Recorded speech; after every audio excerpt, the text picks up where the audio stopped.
आपकी जो कविता है वो है कन्यादान और इसके जो कवि हैं वो हैं ऋतुराज।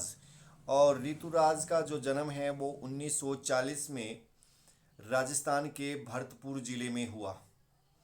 और जो ये कन्यादान जो कविता है, इस कन्यादान कविता में माँ ने अपनी बेटी को समझाते हुए इसमें लिखा है कि जब उसकी बेटी क्या है विवाह के योग्य हो जाती है तो विवाह के बाद उसको किस प्रकार की परेशानी आ सकती है, उन सभी बातों से वो अपनी बेटी को सचेत करती हैं।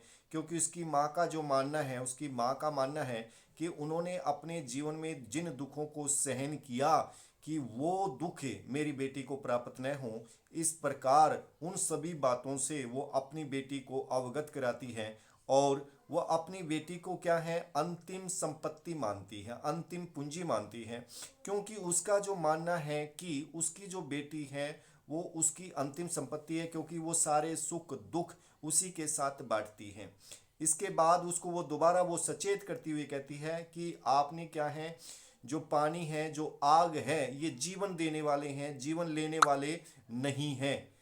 ठीक है जी। इनकी तरफ कोई ध्यान नहीं देना। और जो वस्त्र और आभूषण है ये नारी जीवन का बंधन है, इस बंधन से आपने दूर रहना है। इसके बाद इस कविता में बताया गया है कि कितना प्रमाणिक था, कितना प्रमाणिक था उसका दुख।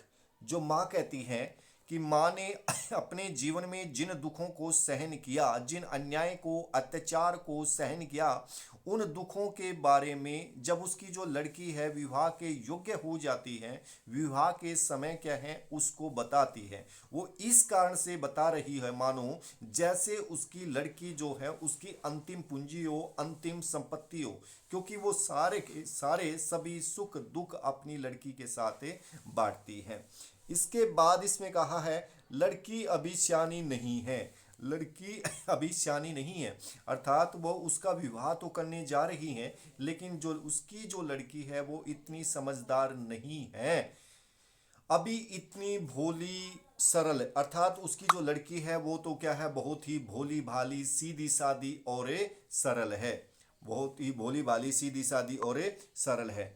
उसका मानना है कि उसे सुख का आभास तो होता है।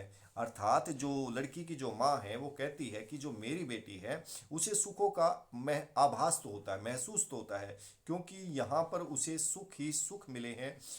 सुखों के बारे में तो वो जानती हैं कि सुख क्या चीज होती हैं, लेकिन दुख बाँचना नहीं आता। लेकिन उसे कभी भी दुखों से किस प्रकार से मुक्ति मिल सकती है, दुखों से कैसे छुटकारा मिल सकता है, वो उसको नहीं आता। क्योंकि यहाँ उसे कभी भी दुख प्राप्त नहीं हुए, कष्ट प्राप्त नहीं हुए हैं।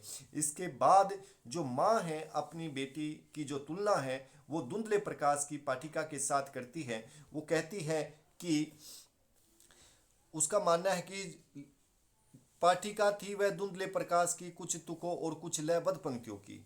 अर्थात उसका जो मानना ये है कि उसकी जो लड़की है वो धुंधले प्रकाश की पाठिका के समान है। जिस प्रकार धुंधले प्रकाश की पाठिका कुछ पंक्तियों को, कुछ तुकों को, कुछ शब्दों को ही पढ़ना जानती है, अच्छी प्रकार से पढ़ नहीं पाती, समझ नहीं पाती।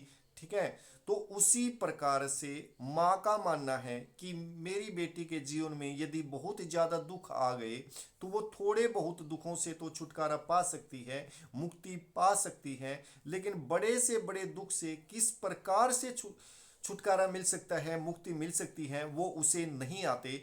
इस कारण से जो माँ है, माँ अपनी बेटी को क्या है धुंधले प्रकाश की पाठिका कहती है। इसके बाद फिर इसमें बताया गया है कि माँ ने कहा पानी में झांककर अपने चेहरे पर मत रीझना। इसके बाद जो माँ है अपनी बेटी को सचेत करती हुई कहती है कि तुम अपने कुएं के जो पानी है, पानी में जो परछाई है, उस परछाई में अपने चेहरे की सुंदरता को देखकर उस पर आकर्षित मत होना, उस पर आकर्षित मत होना, बल्कि जो कुएं के जो पानी की जो गहराई है उस गहराई को जांचना। अर्थात सुंदरता और श्रृंगार में अपना सारा जीवन व्यतीत नहीं करना है।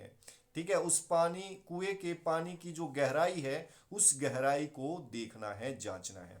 फिर इसके बाद कहती है आग रोटियां सेकने के लिए है, जलने के लिए।